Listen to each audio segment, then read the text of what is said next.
देवभूमि के मुखिया पुष्कर सिंह धामी हल्द्वानी में हिंसा की जद में आए लोगों का हालचाल जानने पहुंचे।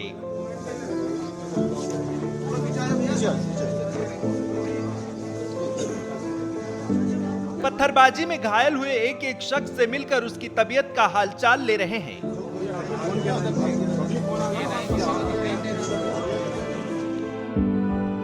शासन से बगावत कर उपद्रवियों की जिस भीड़ ने हल्द्वानी में आतंक मचाया, ये लोग उसी भीड़ की हिंसा का शिकार हुए हैं।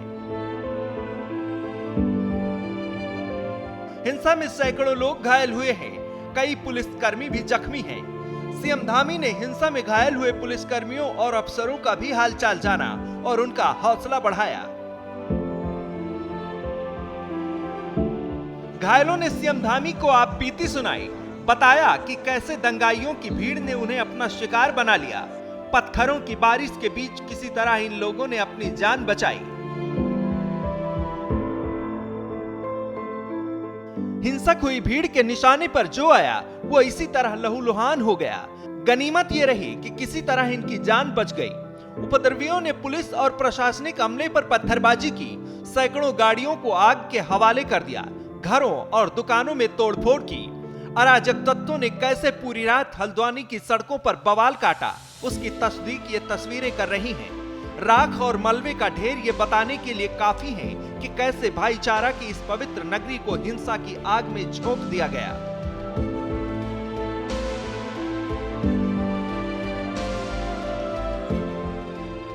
धामी सरकार ने 7 फरवरी को देवभूमि में यूसीसी लाकर समानता और भाईचारे का संदेश दिया, लेकिन अगले ही दिन हल्द्वानी में हिंसा का दानव इस भाईचारे को निगल गया। जिस देवभूमि के अमन चैन की मिसाल पूरे देश में दी जाती थी, उस देवभूमि का एक नगर उपद्रवियों ने धुआं धुआं कर दिया।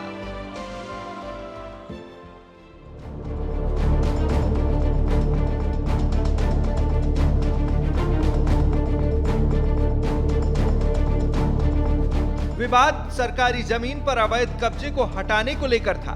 अवैध कब्जा कर बनाई गई मस्जिद और मदरसों को जेसीबी से ढहाने की कार्रवाई की जा रही थी। तभी उपद्रवियों की भीड़ ने प्रशासनिक अमले को घेर कर उन पर पथराव शुरू कर दिया। भीड़ इतनी ज्यादा हिंसक हो गई कि पुलिस कर्मियों को जान बचाना मुश्किल हो गया। 8 जनवरी की दोपहर को शुरू हुआ ये बवाल रात होते होते भीषण हिंसा में तब्दील हो गया। उपद्रवियों की भीड़ हाथों में पत्थर और पेट्रोल बम लिए पूरी रात हल्द्वानी की सड़कों पर घूमती रही। इस भीड़ के निशाने पर जो आया वो इसी तरह राख होता चला गया। हिंसक भीड़ को काबू करने के लिए प्रशासन को सख्त कदम उठाने पड़े। कई थानों की पुलिस के अलावा पैरामिलिट्री फोर्स की तैनाती करनी पड़ी।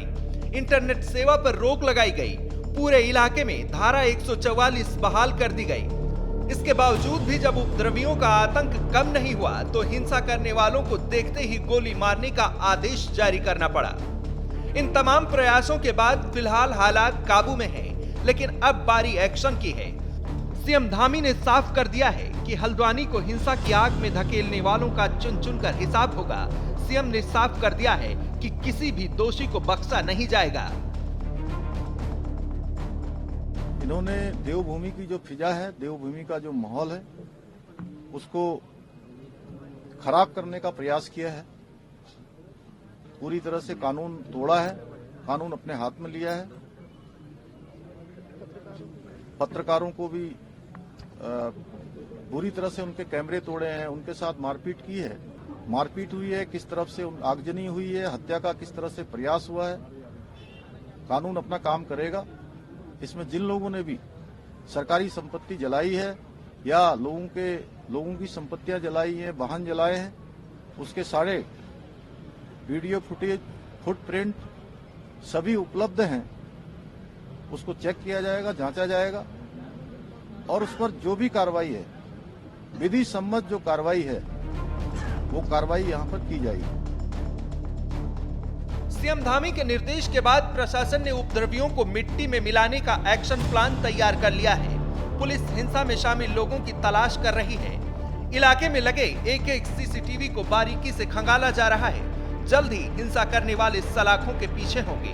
पुलिस की नजर हिंसा की साजिश रचने वालों पर भी है।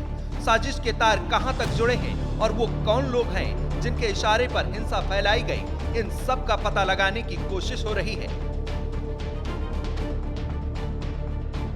पुलिस लगातार धरपकड़ अभियान कर रही है। ऐसे लोगों को चिन्हित किया जा रहा है सीसीटीवी के माध्यम से जो उपद्रवी थे, जिन्होंने पूरा माहौल खराब किया है। कई लोगों को अब तक पुलिस ने पूछताछ के लिए बैठाया है। अभी कई लोगों की गिरफ्तारियां भी हुई है इसमें, और पुलिस जो है ऐसे उपद्रवियों से सख्त निपटने की योजना पुलिस ने बनाई है, और यूएपी की धारा के तहत भी पुलिस इसमें कार्रवाई करेगी।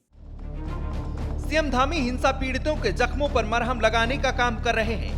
घायलों को उचित इलाज और आर्थिक मदद देने की व्यवस्था सरकार ने कर दी है। सीएम ने हिंसा पीड़ितों को वचन दिया है कि उनके गुनहगारों को सरकार पाताल लोक से भी खोज निकालेगी। उपद्रवी बहुत जल्दी पकड़े जाएंगे और उन्हें पूरी जिंदगी जेल की काल कोठरी में चक्की पीसते हुए बितानी होगी। हिंसा में सरकारी और निजी संपत्तियों को नुकसान की भरपाई भी उपद्रवियों से ही की जाएगी। जरूरत पड़ी तो प्रशासन का बुलडोजर फिर गरजेगा, ताकि उपद्रवियों को भी यह एहसास हो सके कि देवभूमि में भाईचारे को आग लगाने वालों का अंजाम क्या होता है। श्रेष्ठ उत्तराखंड पर खबरों से जुड़े रहने के लिए चैनल को सब्सक्राइब करें, बेल आइकन दबाएं और देखते रहें श्रेष्ठ उत्तराखंड।